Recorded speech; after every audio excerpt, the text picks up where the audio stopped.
pero vamos a decir tronco, ¿ya? Vamos a definir qué será tronco.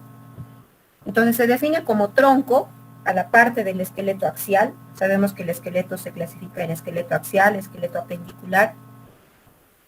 Es así que el esqueleto axial va a estar constituido por los siguientes elementos.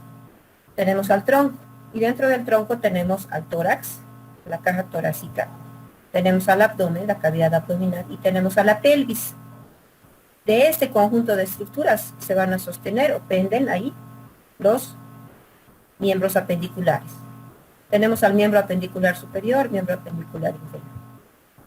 Bien, dentro de lo que es el tronco, ¿qué componentes tenemos que analizar? Tenemos que estudiar la columna vertebral. A continuación veremos a la caja torácica o la cavidad torácica.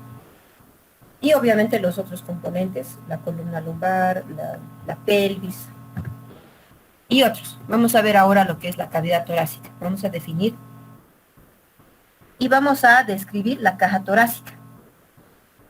La caja torácica, la cavidad torácica o tórax, como quieran llamarlo, es una estructura, es un espacio, el cual está formado por diferentes huesos, delimitado por distintos huesos.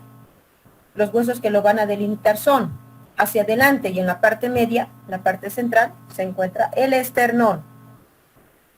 En la parte lateral, tanto antero, póstero, lateral y lateral, encontramos a las costillas.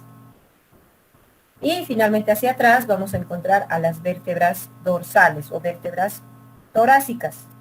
Como conforman parte del tórax, por eso también se llaman vértebras torácicas, ¿ya? O vértebras dorsales, que es lo mismo. La forma que va a tener el tórax es más o menos cilíndrica, va a presentar un estrecho superior que es más pequeño, más estrecho. En cambio, el orificio inferior, que es mucho más ancho, vamos a ver que está delimitado por lo siguiente. El orificio superior, les decía, es más estrecho. El orificio superior está delimitado por las siguientes estructuras. Hacia adelante encontramos a la escotadura yugular, llamada también horquilla external.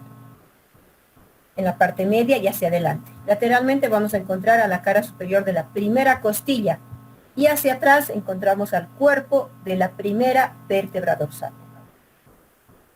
Vamos a ver ahora el orificio inferior. Este orificio inferior está limitado por el reborde costal, ese reborde costal constituido a su vez por la unión que van a presentar los últimos cartílagos costales, el octavo, noveno, décimo, que se van a unir al séptimo cartílago costal, forman este reborde costal. Hacia atrás una línea que pasa por el cuerpo de la duodécima vértebra dorsal y sigue más o menos el eje de la décima costilla. Se va a encontrar a este nivel también una estructura muy importante que es el diafragma. El diafragma es un músculo que tiene más o menos la forma de una cúpula, de un paraguas, ¿sí? Entonces va en este sentido el diafragma, ese músculo que nos separa la cavidad torácica de la cavidad abdominal, ¿no? Que se va a encontrar perforado para el paso de algunos elementos que atraviesan y van desde el tórax hasta el abdomen. ¿Bien? El tórax se va a comunicar hacia arriba con el cuello, como también se va a comunicar con la fosa axilar y a través de esta con el miembro superior. ¿Ya? Con la cavidad axilar se va a comunicar por medio del vértice de la axila, el cual está delimitado por delante, hacia adelante, por la clavícula. ¿Sí? Hacia adentro se va a encontrar la primera costilla. ¿Ya? Y hacia atrás tenemos el borde superior de la escápula, ¿no? Entonces eso vendría a ser el vértice de la axila y por eso comunica con la axila o la fosa axilar. Hacia abajo ya hemos indicado, se comunica con el abdomen. ¿Cuál es el contenido de la cavidad torácica? El contenido de la cavidad torácica van a ser el corazón y sus membranas, al cual llamamos pericardio, los pulmones y sus membranas, a las cuales llamamos pleuras, los grandes vasos que entran o salen del corazón, ¿no? Ustedes ya lo saben. Del ventrículo izquierdo, la arteria aorta, del ventrículo derecho, la arteria pulmonar. Llegan a la aurícula derecha las venas cavas, superior e inferior, y llegan a la aurícula izquierda las venas pulmonares, ¿no? Entonces son estos los elementos que están contenidos dentro de la cavidad torácica. Vamos a pasar a describir ahora los componentes, ¿no? hemos mencionado la columna vertebral. Vamos a hacer primero una descripción de la columna vertebral en general y vamos a hablar de algunas características de las vértebras en general también, ¿no? Vamos a decir entonces que la columna vertebral está constituida por distintos segmentos. Va a presentar un segmento cervical, dorsal o torácico, lumbar y sacrococcígeo. A nivel cervical son 7 vértebras cervicales, a nivel dorsal son 12, a nivel lumbar 5 vértebras sacras, pero que se fusionan y forman un solo hueso, al cual llamamos sacro. Y finalmente son 3 a 5 vértebras coccígeas que se unen igual, fusionan y forman un solo hueso al cual llamaremos coxis, ¿no? Entonces son todos estos los segmentos o componentes de la columna vertebral. En total más o menos son 33 vértebras. Ahora, la columna vertebral, por hallarse a nivel del eje del cuerpo, es un elemento de sostén, sostiene prácticamente porque se encuentra dentro del esqueleto axial, la columna vertebral va a presentar las siguientes curvaturas fisiológicas. A nivel cervical va a presentar la lordosis cervical, es decir, en sentido antero-posterior se puede evidenciar esto. ¿Por qué? Porque va a estar convexa, es un poco convexa hacia adelante. Esto se trata de una lordosis cervical. A nivel torácico se va a evidenciar como una concavidad, se ve cóncava hacia adelante. Esto se refiere a una cifosis dorsal o cifosis torácica. A nivel lumbar se la va a evidenciar con una convexidad hacia adelante, lordosis lumbar. Y finalmente, sacrococcígea, tenemos la cifosis sacrococcígea, ¿no? Cóncava hacia adelante. Es mucho más evidente la cifosis sacrococcígea y la lordosis lumbar que el resto de las curvaturas, ¿no? Es mucho más notoria, digamos, porque también se encuentra en la parte baja. Sabemos que tiene que sostener prácticamente todo lo que está por encima, ¿no? Tórax, cabeza y cuello. Ahora bien, estas curvaturas pueden verse incrementadas de acuerdo o debido a algunos déficits o vicios de postura, ¿no? Mala postura, mala posición, puede incrementar, ¿sí? Es muy importante también que se mantenga esa curvatura fisiológica y que se utilicen algunos asientos que son ergonómicos, ¿no? Si es que se va a mantener una posición continua, ¿sí? Y vamos a estar todo el día sentados frente a la computadora, por lo menos tenemos que utilizar un cojín para que sirva de apoyo sobre la columna lumbar y no sobreesfuerce, ¿no? Esa región. Y se mantenga la lordosis lumbar en su posición, ¿sí? Bueno, lo que no es normal es que existan desviaciones, ¿no? El eje es casi rectilíneo, ¿sí? En el sentido lateral, ¿no? Entonces, en el sentido lateral no deben haber desviaciones, aunque pueden presentarse estas, a las cuales vamos a denominar como escoliosis, ¿sí? Escoliosis es cuando se desvía el eje de la columna, ya sea hacia el lado izquierdo o hacia el lado derecho. Puede deberse a déficit o a trastornos igualmente de postura, o algunos como, por ejemplo, algunas enfermedades, tal el caso de la tuberculosis, ¿no? Por ejemplo. Bien, toda vez que hemos explicado entonces esto, vamos a describir ahora las vértebras. Las vértebras que se van a encontrar en la columna vertebral, ¿cuáles tipos de vértebras vamos a encontrar? Podemos describir. Tenemos a una vértebra cervical, a una vértebra torácica y a una vértebra lumbar, ¿no? Estos son los 3 tipos de vértebras que podemos describir.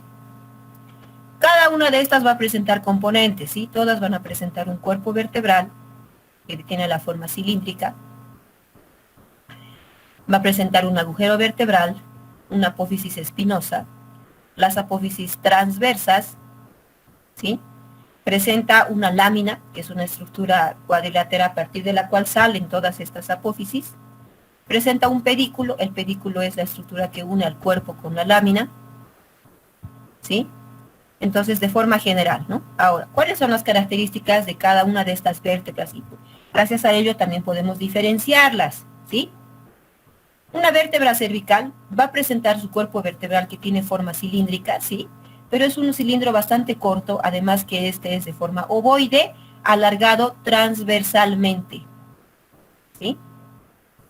una vértebra torácica, el cuerpo vertebral sigue siendo cilíndrico, es un poco más alto, y también la característica se va haciendo un poquito más circular. Una vértebra lumbar es mucho más grande, el cuerpo vertebral, ¿sí? Mucho más grande, más alto, ¿sí? Y además este también tiene una forma un tanto ovoidea, alargado transversalmente, ¿no? Entonces son las características de los cuerpos vertebrales. Los agujeros vertebrales, el agujero vertebral también es distinto, ¿no? A nivel cervical, el agujero vertebral tiene más o menos la forma de un corazón, se lo ha comparado con la forma de un corazón. A nivel torácico dorsal es circular. Y a nivel lumbar es más o menos triangular, con una base anterior y un vértice posterior, ¿no? Entonces, más o menos esta es la forma. Lógicamente, pues, de acuerdo a la transición que van a hacer, no es lo mismo una séptima vértebra cervical que por ejemplo, una duodécima vértebra torácica, ¿no? Y a su vez una quinta vértebra lumbar. O sea, mientras vayan cambiando y estén próximos al siguiente segmento, van a tener cierto parecido con el siguiente segmento también, ¿ya? Es como si hicieran una transición, pues, ¿no?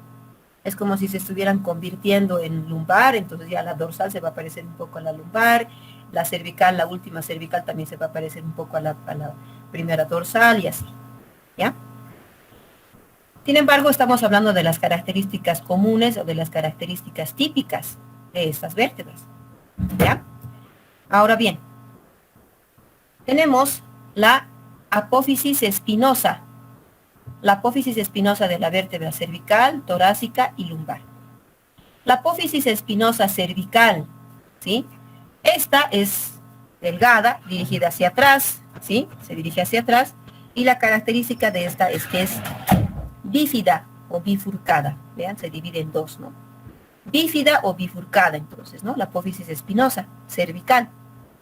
La apófisis espinosa torácica o dorsal es alargada, fuertemente dirigida hacia atrás y hacia abajo, mucho más alargada, es puntiforme, ¿ya?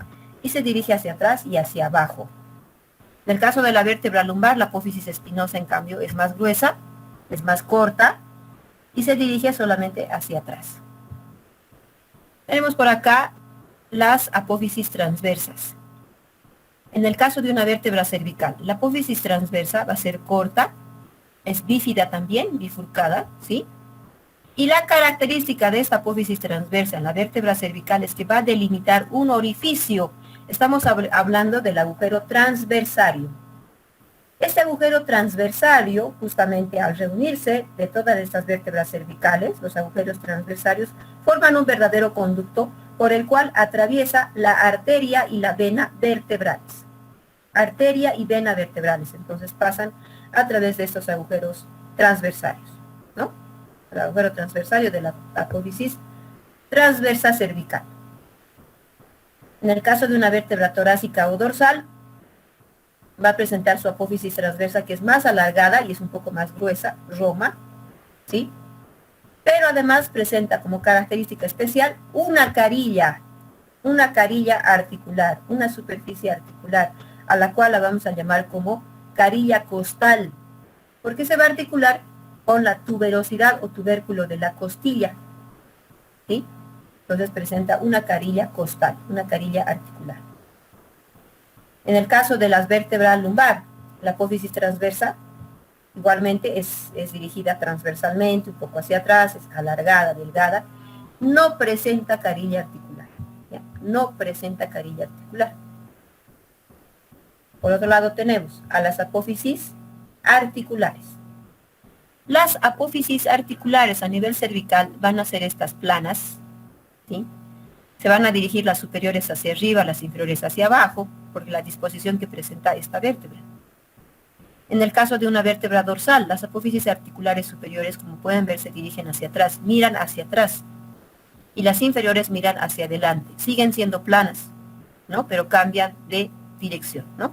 Y estas coinciden con las inferiores de la vértebra suprayacente y estas con las superiores de la vértebra subyacente, ¿no?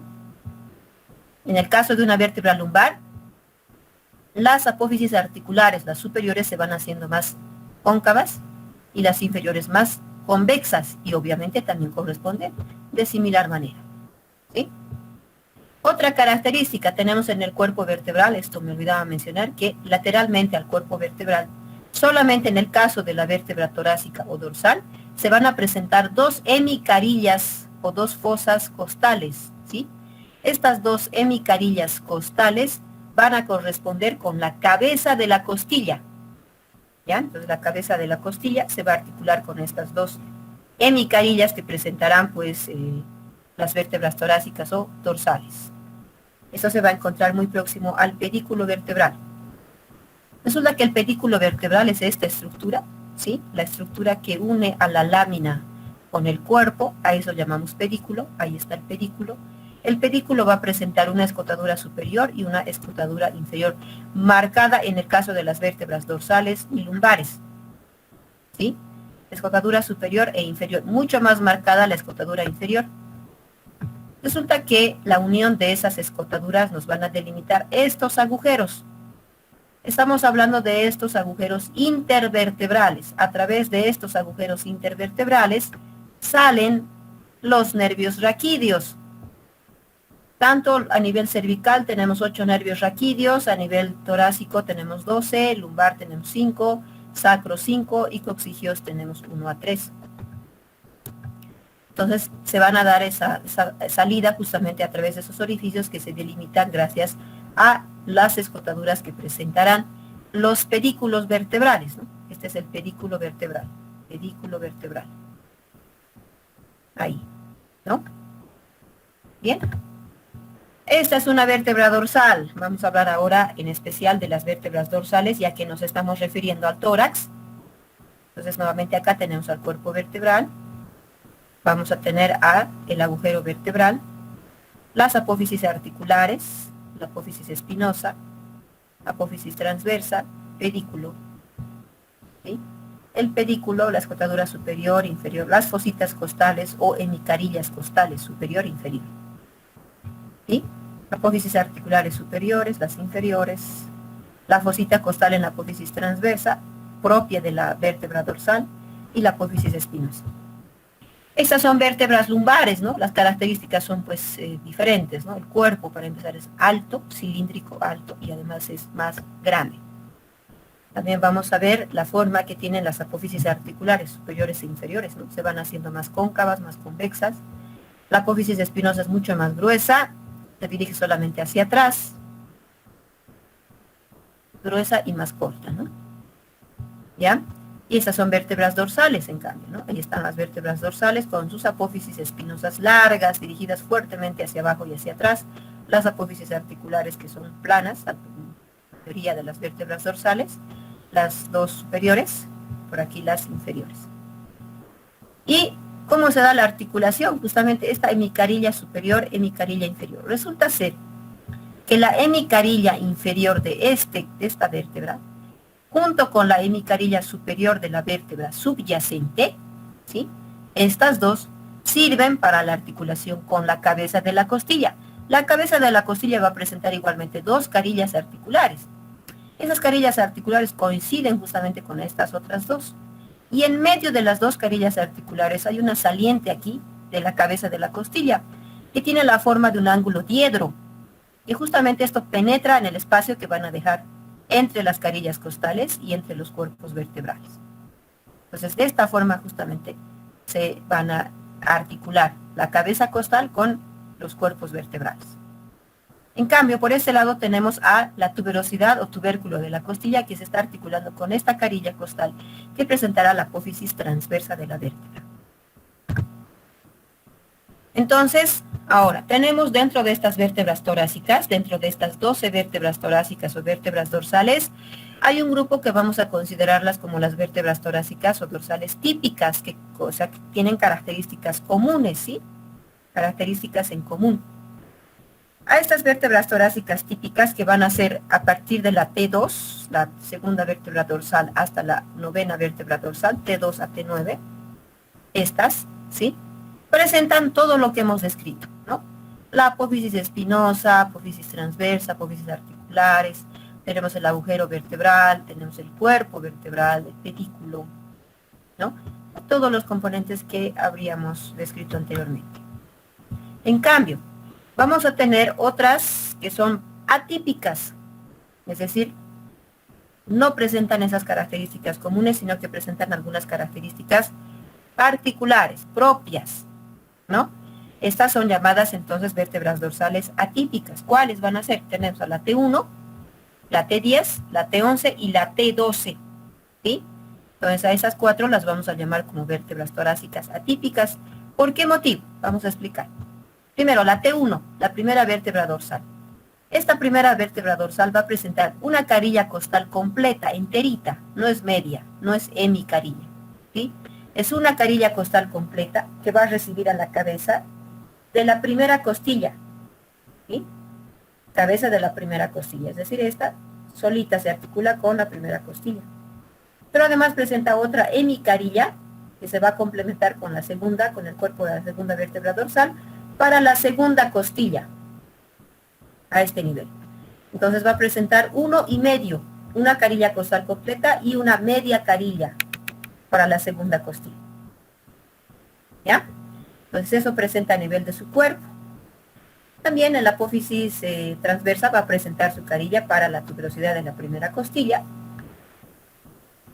Y otra característica es que esta está en una transición, ¿cierto? Está en una transición de lo que es una vértebra cervical, pasa a ser una vértebra dorsal. Entonces, la dirección en la que van a mirar sus apófisis articulares van a ser un poco hacia arriba y hacia atrás, ¿no? Un poco hacia arriba y hacia atrás. En cambio, las inferiores un poco hacia adelante y hacia abajo, ¿ya? En el caso de la T10, la 10ª vértebra dorsal, en este caso, esta va a presentar una carilla costal completa para la 10ª costilla, ¿sí? Se articula solamente o directamente con la 10ª costilla, con la cabeza de la 10ª costilla. Vamos a ver también que ya un poco se van a ir en la transición, porque se va a ir convirtiendo en vértebras lumbares, ¿no? Entonces, igualmente las apófisis articulares ya no van a ser tan planas, ¿ya? En este caso van a ser un poquito más cóncavas las superiores y más convexas las inferiores. En la T11, igual, ¿no? Una carilla costal completa para la 11ª costilla. Se articula con la cabeza de la 11ª costilla. Y otra característica en esta T11 es que no presenta carilla costal su apófisis transversa, ¿ya? No presenta carilla costal la apófisis transversa. Las apófisis articulares lo mismo, van a ir un poquito cambiando igualmente su forma. La apófisis espinosa también se va haciendo un poco más ancha, más corta, ¿no? Y finalmente la T12 es muy similar a la anterior, ¿no? Va adquiriendo forma ya de una vértebra lumbar, su apófisis espinosa mucho más corta, más ancha. Las apófisis articulares igualmente van cambiando de forma. Y otra característica es que tampoco presenta carilla costal en su apófisis transversa. A nivel de su cuerpo vertebral presenta una sola carilla costal para recibir a la 12ª costilla. ¿Ya? Perfecto, entonces con eso hemos terminado lo que corresponde a las vértebras. Vamos a hablar ahora del esternón. Aquí tenemos al esternón. El esternón es un hueso que se va a encontrar en la parte media anterior del tórax, ¿ya? El esternón puede considerarse, algunos lo consideran hueso plano, otros consideran hueso irregular. El esternón está compuesto por los siguientes componentes, ¿no? Luego de haber hablado de su situación anatómica, hablaremos ahora de su posición anatómica. La posición anatómica, vamos a decir que la parte más gruesa, el extremo más grueso, ancho, se va a dirigir hacia arriba, y el extremo obviamente más corto, más puntiagudo, va a dirigirse hacia abajo. Vamos a hacer que la cara que es más convexa y que presenta unas líneas transversales, esta mire hacia adelante. En cambio, la cara posterior va a ser una cara mucho más rugosa y un poco cóncava, ¿ya? Eso vamos a hacer que mire hacia atrás. Entonces, esta posición anatómica, y ahora decimos que el esternón presenta las siguientes partes para su estudio, ¿sí? ¿Cuáles son? Va a presentar un manubrio o mango, presenta un cuerpo y presenta el apéndice xifoides. 3 componentes tiene entonces, ¿no? El esternón, ¿ya? Ahora, ¿Cuáles son las características? Vamos a ir describiendo. Tenemos en el manubrio man, primero, ya lo habíamos mencionado acá. Parte media, parte central, la superior, ahí encontramos a la escotadura yugular, que obviamente se relaciona con la vena, con las venas yugulares internas, ¿ya? A la cual también podemos llamar como la horquilla external, ¿sí? Horquilla external o la escotadura yugular. Lateralmente a esta vamos a encontrar esta escotadura, esta es la escotadura clavicular, esto recibe al extremo interno o medial de la clavícula, formando la articulación esternoclavicular, que va a ser una articulación en tipo celar, encaje recíproco o silla de montar. ¿Ya? Entonces, esta es la escotadura clavicular. Lateralmente y hacia abajo, abajo de esta escotadura clavicular, vamos a encontrar esta, que es la escotadura costal. Eso podemos verlo en el borde lateral del propio esternón, donde tenemos ahí la primera escotadura costal. Esto se va a articular con el primer cartílago costal, ¿ya? Entonces esto se articula con el primer cartílago costal, es la primera escotadura costal. Acá vamos a tener en la unión de lo que es el manubrio con el cuerpo, unión de manubrio y cuerpo del esternón, ahí tenemos que se presenta esta articulación a la cual llamaremos manubrio esternal. Esta articulación, con el paso de los años, con el paso del tiempo, en las personas que ya son mayores de 30 años, ya se va a ir osificando, se va a ir fusionando y se convierte luego en un solo hueso. Sin embargo, en la unión, aquí se queda un saliente, al cual llamamos como ángulo esternal o ángulo de Lewis, ¿sí? O ángulo esternal. Ustedes pueden palpar, ¿no? A ver, quiero que palpen en primer lugar la escotadura yugular. Una vez que encuentran su escotadura yugular, vayan bajando y ahí van a sentir, ¿no? Hay un saliente que se puede igual sentir, se puede palpar a través de la piel. Estamos hablando del ángulo esternal o ángulo de Lewis. ¿Cuál es la importancia de este ángulo esternal o ángulo de Lewis? Es que lateralmente al ángulo esternal o ángulo de Lewis encontramos a la segunda escotadura costal, ¿sí? Que va a estar formada por una parte por el manubrio, otra parte por el cuerpo. Finalmente ahí se encuentra la segunda escotadura costal, donde se articulará con el segundo cartílago costal, ¿sí? Importante, pues porque a partir de eso podemos hacer un conteo, podemos encontrar los espacios intercostales. Los espacios intercostales pues nos sirven para poder hacer algún examen semiológico, como ser la auscultación, ¿no? Podemos hacer algunos estudios necesarios, ¿sí? Lo vamos a ver cuando llevemos esternón. Esos son sus componentes, ¿no? Del esternón. Estábamos hablando del ángulo esternal, eso nos va a ayudar a orientarnos sobre la segunda escotadura costal, o sea, la segunda articulación con el segundo cartílago costal, ¿no? Y a partir de eso podemos hacer un conteo de los espacios intercostales, ¿no? También, ahora, hacia abajo, lateralmente, obviamente estamos en el borde lateral del esternón, ya podemos encontrar también los siguientes, ¿no? Tercera escotadura costal, la cuarta, quinta, sexta y séptima, ¿sí? Solamente hay 7, ¿por qué? Solamente hay 7 costillas que se van a articular directamente con el esternón, ¿ya? Eso lo veremos también enseguida. ¿Qué más? Vamos a ver en la cara anterior del esternón, que va a presentar estas crestas transversales. Estas crestas transversales justamente se presentan porque inicialmente hay distintos puntos de osificación, o sea, varias piecitas de osificación de este hueso, a partir del cual se va osificando, se va uniendo, ¿sí? A lo cual denominamos como esternebras, ¿ya? Entonces las esternebras determinan la presencia de estas crestas en la cara anterior del esternón.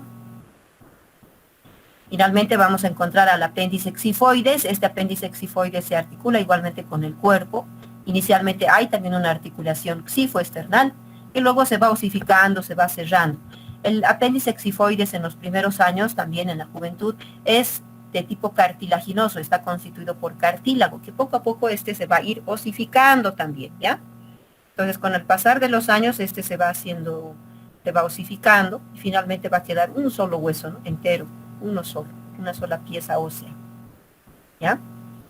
La forma del apéndice xifoides es diferente de un individuo a otro. cada individuo tiene una diferente forma del apéndice xifoide, ¿sí?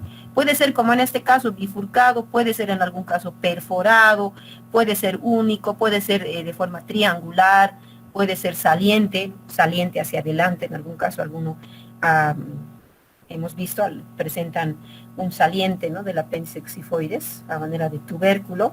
Otro puede ser entrante también, ¿no?, dirigido hacia atrás, hundido. Bueno, entonces son distintas formas que puede adquirir este. Por último, chicos, la cara posterior del cuerpo del esfenoides, como les decía, este es bastante rugoso, porque se va a insertar en la cara posterior del cuerpo del esfenoides, se inserta el músculo transverso del esternón o músculo triangular del esternón, ¿ya? Entonces por eso es bastante rugoso en su cara posterior. Ok. Tenemos ahora las costillas. Vamos a hablar ahora de las costillas. ¿Cuántas costillas tenemos? Tenemos 12 pares de costillas, ¿ya? 12 pares de costillas. O sea, son 24 costillas en total. 12 a la derecha, 12 a la izquierda. Las costillas se van a clasificar de la siguiente manera. Vamos a tener desde la primera hasta la séptima, ¿sí? Las 7 primeras costillas son costillas verdaderas. ¿Por qué se llaman costillas verdaderas? Porque cada una de estas presenta su propio cartílago costal y a través de su propio cartílago costal se articulan directamente con el esternón, ¿no? Por eso es que se llaman costillas verdaderas. No se olviden que acabamos de ver, solamente hay 7 escotaduras costales, solo 7, habiendo 12 costillas, ¿no? Pero solo hay 7 porque precisamente las 7 primeras son costillas verdaderas. A continuación tenemos a la costilla octava, novena y décima. Estas 3, octava, novena y décima, son costillas falsas, ¿sí? Costillas falsas. ¿Por qué? ¿Por qué son falsas? Porque estas sí se articulan con el esternón, pero no lo hacen directamente, ¿ya? Lo hacen a través del último cartílago costal. Tenemos aquí el último cartílago costal, o sea, el séptimo cartílago costal, ¿no?, que se articula directamente con la escotadura costal. Este es el séptimo. A partir de este séptimo cartílago costal, entonces se va a articular el octavo con el cartílago suprayacente, el noveno con el octavo y el décimo con el noveno, así. Entonces se van a unir los cartílagos costales para de esta manera poder llegar de forma indirecta al esternón. Esto va a constituir el reborde costal, justamente del que habíamos hablado. Ese reborde costal se puede palpar, es un punto de referencia anatómico para encontrar distintas regiones, ¿no? O sea, lo que se encuentra por debajo, a eso denominamos como hipocondrio. Tenemos el hipocondrio derecho, el izquierdo, y contiene elementos tan importantes como ser, por ejemplo, la vesícula biliar en el derecho, etc., ¿no? Entonces, esto es formado por estas costillas falsas. Y finalmente tenemos a las dos últimas, que son la undécima y la duodécima costillas. Estas son flotantes, son costillas flotantes, ¿ya? Su extremo anterior de estas es un extremo que es romo y es libre en la cavidad, libre. No se articula ni directa ni indirectamente, o sea, no se articula, este queda libre, ¿ya? Entonces son las costillas flotantes. También, otra característica de estas costillas flotantes es que se van a articular con las últimas vértebras dorsales, pero lo hacen solamente a través de la cabeza costal, como enseguida veremos, ¿ya? Enseguida vamos a terminar de describir esto. Ahora bien, tenemos dentro de la descripción de las costillas, vamos a tener esta que es la costilla tipo. Esta es la costilla tipo, o sea que comparte características. Son características comunes propias de las costillas, ¿ya? Una costilla tipo. ¿Cuáles son las características de una costilla tipo? Una costilla tipo va a presentar un extremo posterior, al cual vamos a denominar como cabeza, el cual presenta dos carillas articulares, una superior y otra inferior, y en medio de las dos carillas articulares, este saliente, el que tiene la forma de un ángulo diedro, ¿sí? También presenta una parte más estrecha llamada cuello. Otra porción saliente a la cual llamamos tubérculo o tuberosidad de la costilla. Este va a presentar una superficie articular y otra no articular. La superficie articular se va a corresponder con la apófisis transversa de la vértebra. En cambio, la superficie no articular sirve para la inserción de los ligamentos costotransversales. Tenemos a su vez que presenta todo esto es el cuerpo de la costilla. El cuerpo de la costilla va a presentar un borde superior, una cara externa, que mira obviamente lateralmente hacia afuera, una cara interna, que mira hacia la parte interna del cuerpo, un borde inferior. Características, tenemos el borde superior va a ser más grueso, romo, ¿sí? Más grueso y romo. En cambio, el borde inferior va a ser más delgado y cortante, delgado, ¿sí? Este borde inferior, junto con esta cresta que se encuentra en la cara interna de la costilla, del cuerpo de la costilla, ¿bien? Esta cresta más el borde inferior, están delimitando a este nivel un surco, al cual llamamos como surco costal o canal costal. A través de este surco o canal costal pasa el paquete vasculonervioso intercostal, que va a estar constituido por la arteria, por la vena y por el nervio intercostales, ¿sí? Entonces, este paquete vasculonervioso corre a lo largo de este surco o canal costal. También, otra característica del cuerpo es que se va a constituir en la unión del extremo posterior más el cuerpo, tenemos ahí el ángulo posterior, mucho más marcado. En la unión del extremo anterior con el cuerpo, el ángulo anterior, menos marcado que el posterior, ¿sí? Ángulo anterior, ángulo posterior, ¿no? El posterior siempre el más marcado. Y finalmente el extremo anterior de la costilla, que es como si estuviera cortado en bisel, ¿no? Lo han cortado, lo han rebanado, porque bueno, este se va a articular con el extremo posterior del cartílago costal y a través de este cartílago costal con el esternón. ¿Ya? Entonces, esa es la costilla tipo, son las características de una costilla tipo. ¿Cuáles son las costillas tipo? Son desde la tercera hasta la novena. Tercera a novena costillas, entonces son costillas tipo y comparten todas las características antes descritas, ¿no?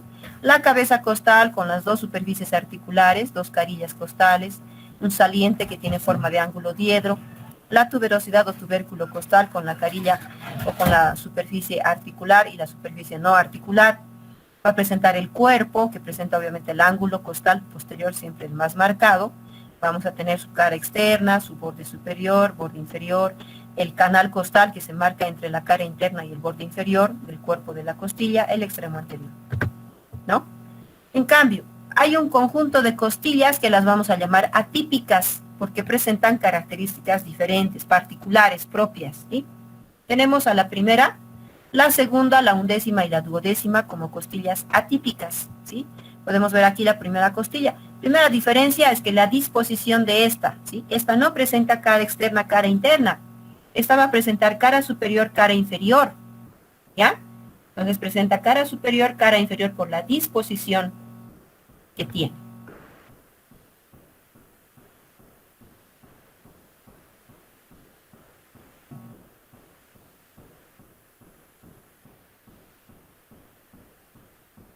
Entonces, esta es la primera costilla, ¿no? La segunda costilla, esta sí, la disposición donde se encuentra, digamos, la posición, y ya es un poco más parecida a las otras, aunque sigue un poco, ¿no? Mirando, ya sea que mire hacia arriba y hacia afuera. Sin embargo, en esta sí le vamos a describir su cara externa y su cara interna, al igual que el resto, ¿ya?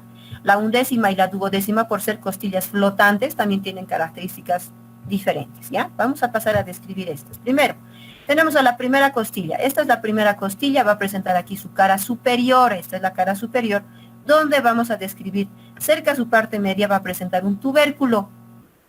Estamos hablando del tubérculo del músculo escaleno anterior, tubérculo de Lisfranc, ¿sí? En ese tubérculo se inserta el músculo escaleno anterior, ¿ya? Entonces, en este tubérculo. Ahora, tanto hacia adelante y hacia atrás vamos a encontrar dos surcos. El surco que está por delante del tubérculo es el surco que da paso a la vena subclavia. Y el surco que está por detrás del tubérculo es el surco de la arteria subclavia. A través de este pasa la arteria. Y detrás de este todavía, de este surco, de este canal para la arteria subclavia, hay todavía una superficie rugosa a este nivel para la inserción del músculo escaleno medio.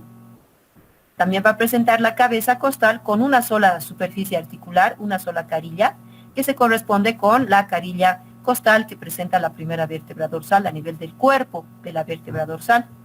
Primera, ¿sí? Luego está el cuello y está la tuberosidad o tubérculo, ¿no? El extremo anterior que se articula con el primer cartílago costal. Nuevamente, la primera costilla, ahí está la cara superior, tenemos al tubérculo del músculo escaleno anterior, el surco canal para la arteria subclavia, hacia atrás, hacia adelante el surco para la vena subclavia. Detrás del canal de la arteria subclavia encontramos a la superficie de inserción del músculo escaleno medio. La cabeza, el cuello, la tuberosidad. En el caso de la segunda costilla, como les decía, va cambiando ya de posición, ¿no? Esto ya va mirando la cara superior, no solamente ya mira hacia, es decir, deja de ser cara superior y se convierte en cara externa. Va mirando hacia afuera, pero también sigue mirando un poco hacia arriba, ¿no? Entonces está haciendo una transición. Sin embargo, se la describe como cara externa, ¿no? En esa cara externa, ¿sí?, del cuerpo de la segunda costilla, tenemos una superficie rugosa para la inserción del músculo escaleno medio, ¿ya? Igualmente presenta su extremo anterior, la cabeza, el cuello, la tuberosidad, el ángulo costal, lógicamente, ¿no? Ya es lo mismo. En el caso de la undécima y duodécima costillas, ¿sí?, en el caso de estas, características también particulares es lo siguiente, ¿no? Su extremo anterior no se va a articular con el cartílago costal, eso queda libre en la cavidad, libre. El ángulo costal solamente en la undécima es muy poco marcado, en la duodécima ya no se presenta. La cabeza costal va a presentar una sola carilla, ¿sí?, articular en la cabeza costal, porque se articulan directamente estas con el cuerpo de las vértebras undécima y duodécima respectivamente. Otra característica también, que presentan cuello, pero no presentan tuberosidad. Cabeza, cuello y cuerpo simplemente, ¿no? Cabeza, cuello y cuerpo. No presentan tuberosidad porque no se articulan con las apófisis transversas de las vértebras dorsales undécima y duodécima, ¿sí? Es por ello que la articulación de estas es débil, ¿no? Y en algún caso algunas celebridades, modelos se han hecho retirar las costillas flotantes, ¿no? Vean que no es tan complicado, ¿no? Si es que la articulación solamente se da a nivel de cabeza costal con cuerpo vertebral, bueno, tiene cierta ventaja, digamos, ¿no?, si queremos retirar. Tenemos ahora las articulaciones intervertebrales. Vamos a hablar de las articulaciones. Primero hablaremos de las articulaciones que unen a las vértebras entre sí, y luego vamos a referirnos a las articulaciones propias en el tórax.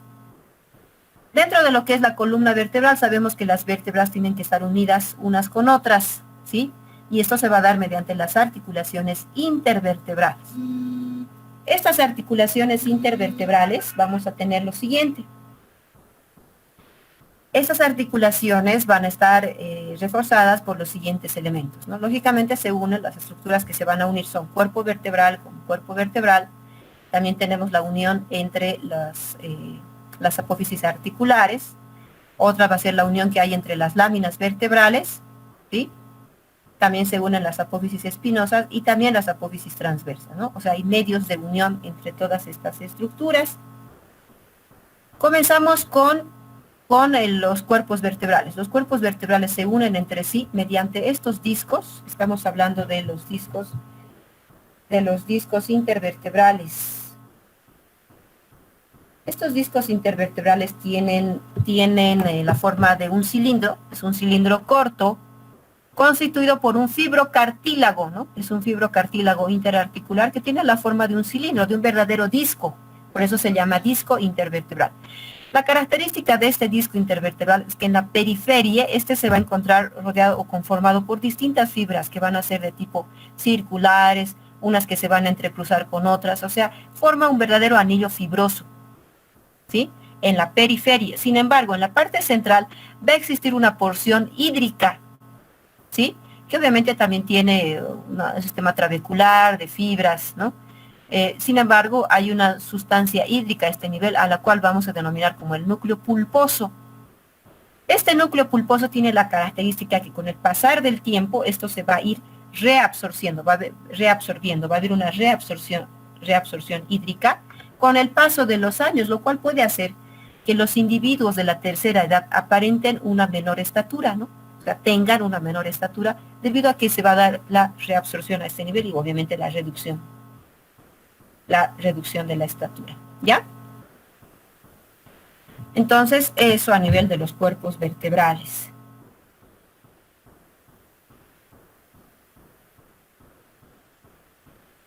También, vamos a tener otras estructuras que son medios de unión. Entre los cuerpos vertebrales vamos a tener dos ligamentos, unos que van por delante de los cuerpos vertebrales y otros que van por detrás de los cuerpos vertebrales. Este que va por delante de los cuerpos vertebrales, que lo estamos viendo acá, ¿sí? Acá, este es el ligamento longitudinal anterior. Este ligamento longitudinal anterior corre a lo largo de la cara anterior de los cuerpos vertebrales. Este ligamento se inserta en la apófisis basilar del occipital. Desciende desde la apófisis basilar del occipital hasta alcanzar al cuerpo de la segunda vértebra sacra, hasta el cuerpo de S2, ¿ya? Entonces, desde la apófisis basilar hasta la S2, hasta ahí alcanza, ¿sí? Ligamento longitudinal anterior. Otro, en cambio, es el ligamento longitudinal posterior, este de aquí. ¿Por qué se llama ligamento longitudinal posterior? Pasa por la cara posterior del cuerpo vertebral, de los cuerpos vertebrales. Es así que va a pasar por delante del conducto raquídeo. Ustedes saben que aquí se va a conformar el conducto raquídeo. Relacionado entonces con la pared anterior del conducto raquídeo, pero está pasando por la cara posterior de los cuerpos vertebrales. Este ligamento longitudinal anterior tiene la característica de que se inserta en la parte superior en el agujero magno del occipital.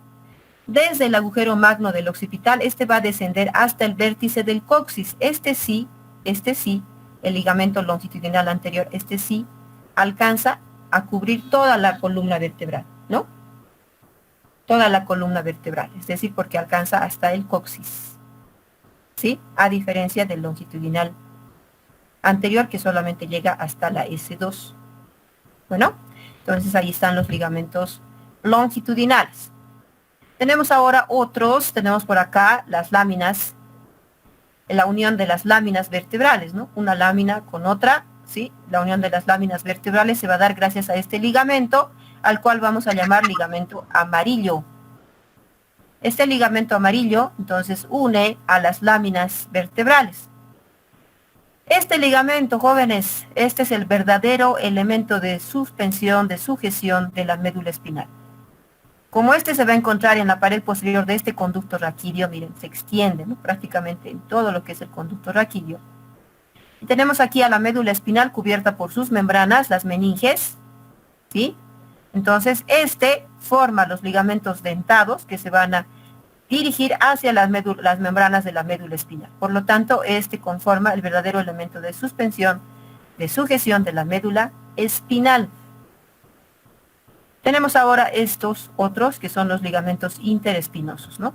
Aquí también estábamos viendo, ¿no? Esta es la apófisis espinosa, una, aquí está otra. Entonces, entre las apófisis espinosas, de esta forma, se van a extender estos ligamentos interespinosos, que obviamente unen una apófisis espinosa con otra, se extienden a lo largo de la columna vertebral también.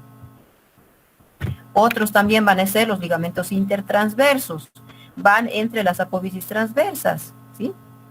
Y lógicamente las apófisis articulares, ¿no? Las apófisis articulares entre sí se van a articular, pues la forma de la articulación va a variar, ¿no? En un principio van a ser artrodias, después vamos a tener algunas que van a ser de forma ya trocoides, ¿no? O sea, tienen distintas formas estas articulaciones, ¿sí? Y tienen una cápsula, obviamente tienen ligamentos que van a reforzarlas, ¿no? Y así se dan esas articulaciones intervertebrales. Ahora bien, dentro de lo que es el tórax, caja torácica, ¿cuáles son las articulaciones que podemos describir? Tenemos la articulación costovertebral. La articulación costovertebral se va a dar entre lo que es la cabeza de la costilla y el cuerpo de la vértebra dorsal. La articulación costotransversa se da entre la apófisis transversa de la vértebra y la tuberosidad de la costilla. La articulación costocondral se va a dar entre el extremo anterior de la costilla y el cartílago costal, ¿sí? La articulación intercondral, lo que habíamos mencionado de estas costillas falsas, los cartílagos se unen entre sí, eso es intercondral. Esternocostal, ¿sí?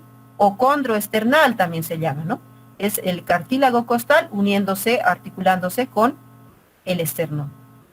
Esternoclavicular, ¿no? Hemos hablado de la escotadura clavicular que recibe el extremo interno de la clavícula, ¿no? A esta articulación, porque comparte los medios de sujeción, medios de unión, también se lo llama como esternocostoclavicular, ¿no? A todo este conjunto, ¿sí? Aunque podemos simplemente llamar también esternoclavicular. Y también dentro del esternón están la manubrio esternal, la xifoesternal, ¿no? Que enseguida describiremos. Comenzamos con la articulación manubrio esternal. Esta va a ser una articulación de tipo anfiartrosis. Une el manubrio del esternón con el cuerpo. Justamente ahí constituye el ángulo esternal o ángulo de Lewis. Las superficies articulares, pues ya la hemos mencionado. Los medios de unión, vamos a tener fibrocartílagos, ¿sí? Estos fibrocartílagos se van a unir entre sí, ¿no?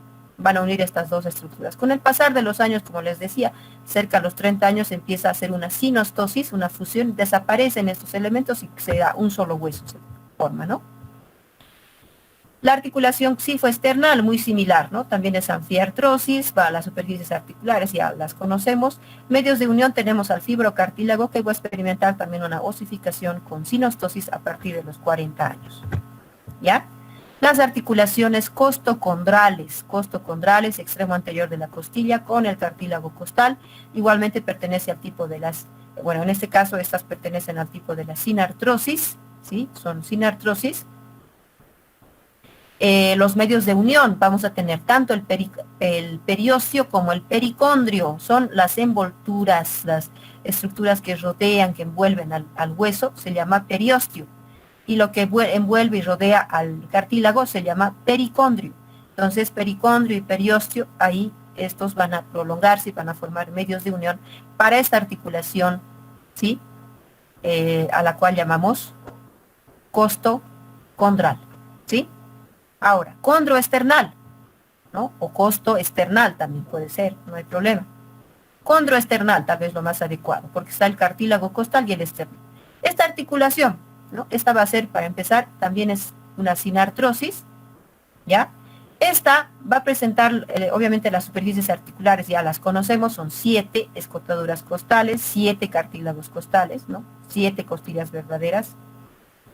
Y tenemos los medios de unión que va a ser primero un fibrocartílago con su pequeña cavidad articular, va a presentar una cápsula delgada y presenta estos ligamentos que son ligamentos de unión o ligamentos que refuerzan la articulación, ¿no? ¿Cuáles son? Los ligamentos radiados o ligamentos esternocostales anteriores, ¿sí? A este nivel. Todos estos son los ligamentos radiados o esternocostales anteriores. Y si lo vemos por detrás, vamos a tener a los ligamentos costoesternales posteriores, ¿ya?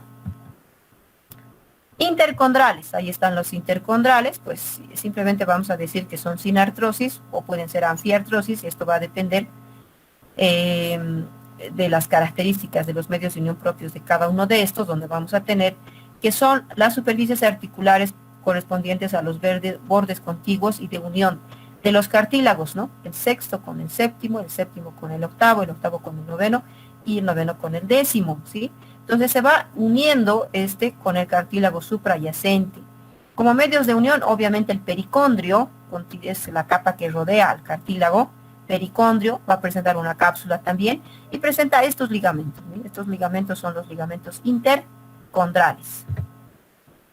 Las articulaciones costovertebrales. Ahora, costovertebral se denomina la unión que tiene el cuerpo de la vértebra con la cabeza de la costilla, ¿no?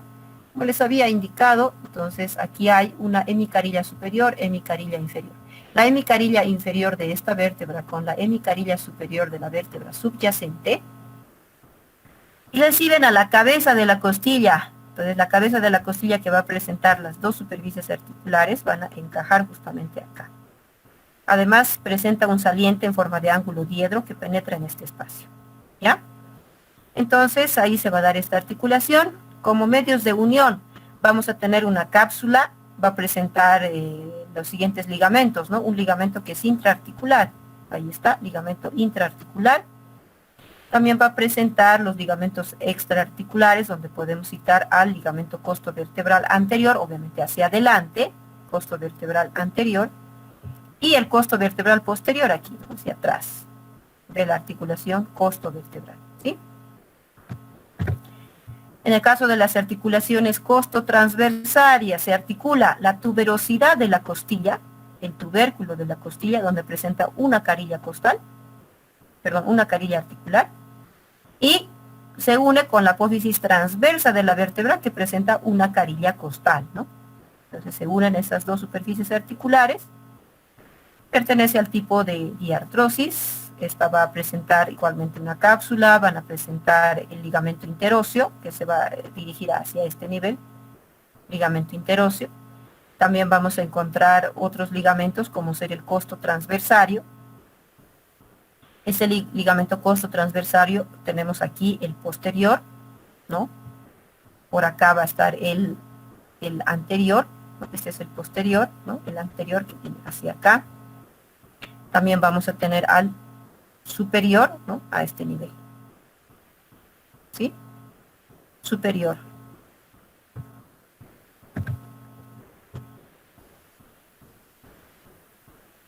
Ahora, los movimientos que va a realizar la caja torácica gracias a estos a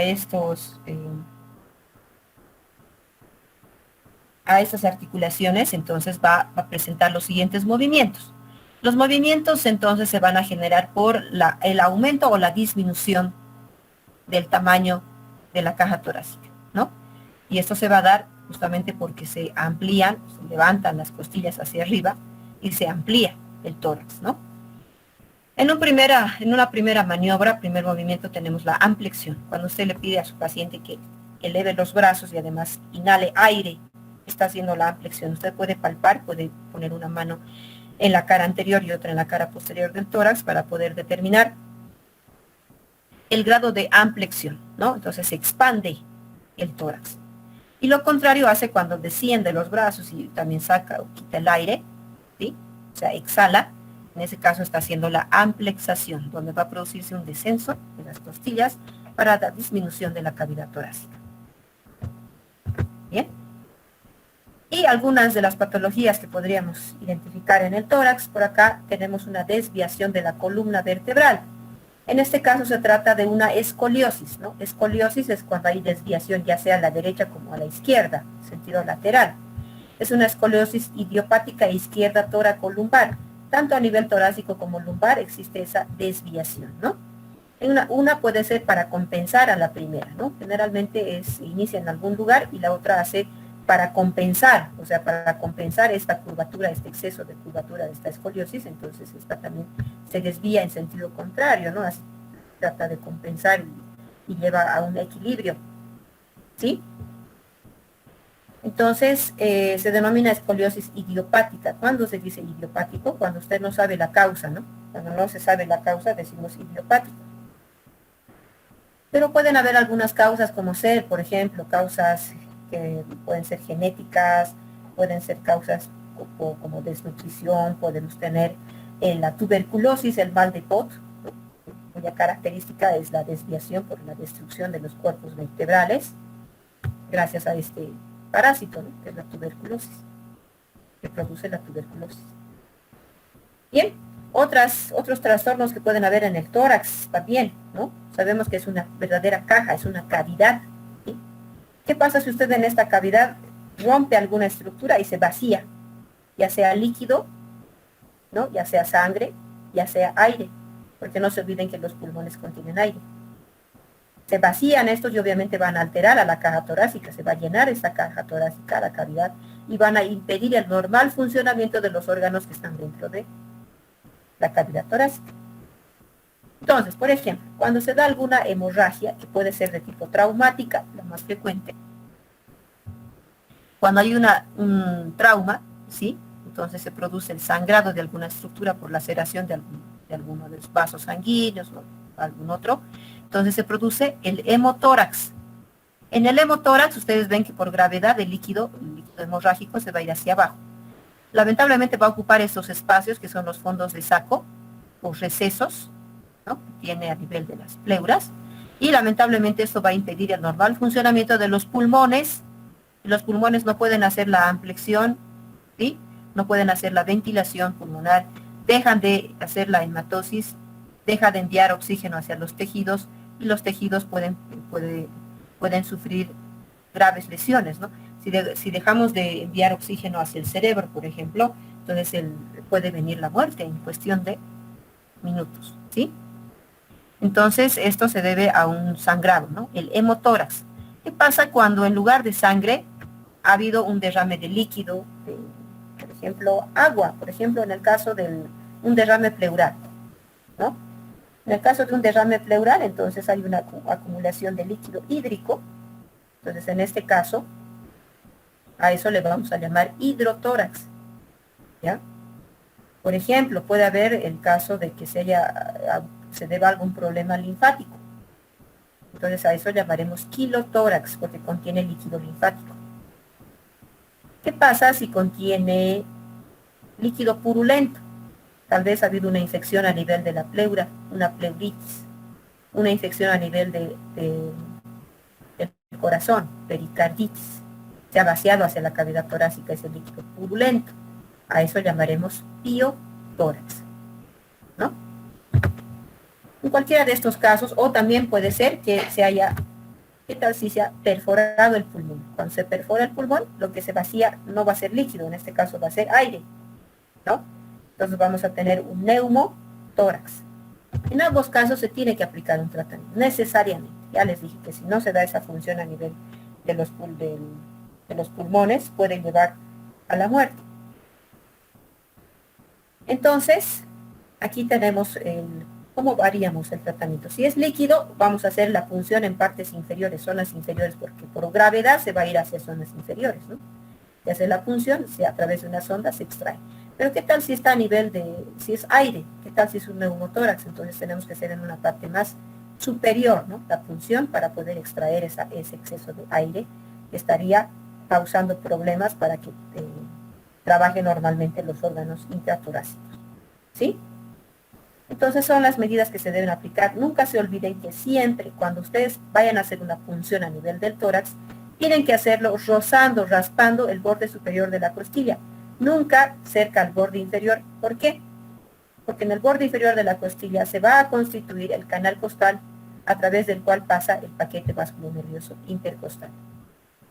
¿Ya? Ahora fotos. Vamos a hacer un breve repaso de las estructuras que acabamos de describir. Ok. Tenemos aquí al esternón. El esternón, entonces, ¿cuáles son sus componentes? La escotadura yugular o la horquilla esternal, lateralmente la escotadura clavicular, hacia abajo la primera escotadura costal, ¿no? A este nivel. Vamos a tener al ángulo esternal o de Luis, por acá, que lateralmente se corresponde con la segunda escotadura costal, después viene la tercera, cuarta, quinta, sexta y séptima, ¿no? Que corresponden con los 7 cartílagos costales. Tenemos al apéndice xifoides también, ¿no? A la unión xifoesternal. Las esternebras, aunque poco se notan, las esternebras, que son esas crestas transversales, ¿sí? Por acá, igualmente, el esternón, tenemos aquí los cartílagos costales, el reborde costal, tenemos a las costillas, ustedes ya saben cómo se clasifican, ¿no? La undécima, duodécima flotantes, aquí las octava, novena y décima falsas, y de la primera a la séptima, verdaderas. Las vértebras cervicales, por aquí dorsales, lumbares, este es el sacro, ¿no? Este es el sacro, ¿ya? Vamos a describirlo cuando nos toque hablar de pelvis. Ahora tenemos aquí una costilla tipo. En la costilla tipo encontramos a la cabeza costal, al cuello, la tuberosidad, el cuerpo con su cara interna por acá, obviamente su cara externa hacia afuera, el extremo anterior, ¿no? El ángulo de la costilla, el ángulo posterior mucho más marcado que el ángulo anterior. Normalmente costilla tipo, cabeza, cuello, tuberosidad, el cuerpo, ¿no? Sabemos que el borde superior es más romo, el borde inferior es más cortante, delgado, extremo anterior. Esta es la primera costilla, entonces en la primera costilla vamos a identificar el tubérculo del músculo escaleno anterior o tubérculo de Lisfranc, canal para la arteria subclavia, canal para la vena subclavia, canal para la arteria subclavia, tenemos la rugosidad para el músculo escaleno medio, tenemos la cabeza, cuello y la tuberosidad. Una vértebra dorsal, ¿no? Podemos identificar por la forma que tiene su agujero vertebral y por la forma de la apófisis espinosa y también por la escotadura o la carilla articular que presenta en la apófisis transversa, ¿sí? Cuerpo vertebral, el agujero vertebral, el pedículo, las apófisis articulares, en este caso serán las superiores, esta es la apófisis espinosa, apófisis transversa. Por acá tenemos al pedículo con la escotadura superior, escotadura inferior, mucho más marcado. No se notan mucho las carillas, ¿no? Aquí un poquito la carilla, hemicarilla costal, superior, inferior, muy poco más visibles, ¿no? El cuerpo de la vértebra, las apófisis articulares, ahí está, la apófisis espinosa, la apófisis transversa con su carilla, ¿no? La carilla costal de la apófisis transversa, ¿sí? Esta, ¿qué vértebra es? Esta es una vértebra lumbar, el cuerpo es mucho más alto, mucho más amplio, cuerpo vertebral. La apófisis espinosa es corta, es gruesa, corta y dirigida hacia atrás. Las apófisis articulares cambian de forma, ¿no? Cóncavas las superiores, más convexas las inferiores. Tenemos aquí la apófisis transversa que no presenta carilla articular, al igual que el cuerpo, ¿no? Pedículo con su apófisis o con su escotadura superior y la escotadura inferior. Esto es el atlas, esta es la primera vértebra de la columna vertebral, la primera vértebra cervical, el atlas. Tubérculo anterior, su tubérculo posterior, las superficies articulares, estas corresponderán con la segunda vértebra de la columna, es decir, con el axis, ¿no? Y obviamente hacia arriba vamos a encontrar una superficie más amplia para la articulación con el occipital, ¿sí? Formando la articulación occipito-atoloidea. Y hacia abajo la articulación atloido-axoidea. La apófisis transversa, aquí está el agujero transversario, ¿no? Por donde pasa la arteria y vena vertebrales, ¿sí? Por acá tenemos el axis, esta es la segunda vértebra. El axis que va a presentar la apófisis odontoides, esto justamente va aquí, ¿no? Ahí, ¿ya? Y en las superficies articulares, para el atlas, va a presentar la apófisis transversa, que es bifurcada, un poco bifurcada, y se complementa, esta no presenta el agujero transversario porque se complementa con el del atlas, ¿ya? También va a presentar su apófisis espinosa cortita, ¿no? Pequeña hacia atrás, ¿no? La lámina alargada y pequeña, ¿ya? Esta es una vértebra cervical tipo, entonces esta ya la hemos descrito con todos sus componentes. En esta vamos a tener la apófisis espinosa bifurcada, corta, dirigida hacia atrás, la lámina vertebral que es alargada, las apófisis articulares que son planas, superiores hacia arriba, inferiores hacia abajo, mirando, ¿no? Su dirección. El pedículo, ahí está el pedículo con sus escotaduras superior e inferior, menos marcadas que en las dorsales y lumbares, ¿no? Pero también a través de este obviamente van a pasar los nervios raquídeos, cervicales, ¿sí? Tenemos aquí el agujero transversario para la arteria y vena vertebrales, el cuerpo de la vértebra y la apófisis transversa que es bifurcada, ¿no? Bífida también, ¿no? Cortita, ¿sí? Aquí tenemos las articulaciones intervertebrales y también costovertebrales, ¿sí? Donde tenemos al ligamento longitudinal anterior, tenemos a las apófisis articulares, tenemos las carillas o hemicarillas costales de los cuerpos vertebrales, el disco intervertebral, tenemos a la apófisis transversa con las carillas articulares, por acá el ligamento intertransversario, este es el ligamento costo transversario, este va a ser el ligamento costovertebral anterior, ¿sí? Aquí el ligamento longitudinal anterior, los cuerpos vertebrales, discos intervertebrales, la articulación con las costillas. Por acá tenemos la articulación costovertebral y la costotransversal. El ligamento interóseo, interarticular, ligamento costotransversario posterior, ¿sí? Por acá el ligamento costovertebral anterior. El disco que presenta la superficie o la porción periférica y el núcleo pulposo, ¿no? ¿Sí? Aquí las vértebras son vértebras dorsales en todas sus caras. Entonces esto es la lámina vertebral. Apófisis transversa, apófisis articulares superiores, las inferiores que están mirando hacia adelante, la apófisis espinosa, cuerpo vertebral, apófisis espinosa, transversas, articulares superiores, ¿no? Por acá el cuerpo vertebral, la carilla costal, ¿sí? El pedículo vertebral, las apófisis articulares, escotadura inferior, escotadura superior, apófisis transversa, aunque no se distingue bien, tiene que presentar acá su carilla costal, ¿no? Y la apófisis espinosa, ¿sí? Apófisis transversas, espinosas, apófisis articulares, pedículo, el agujero vertebral, el cuerpo vertebral. Nuevamente el tronco, donde vamos a ver clavícula, el esternón, los cartílagos costales, las costillas, hacia atrás las vértebras, por acá las vértebras lumbares, las costillas flotantes, por acá tenemos al sacro, tenemos a los huesos ilíacos o coxales que están conformando acá la pelvis, y esto es el coxis, ¿sí?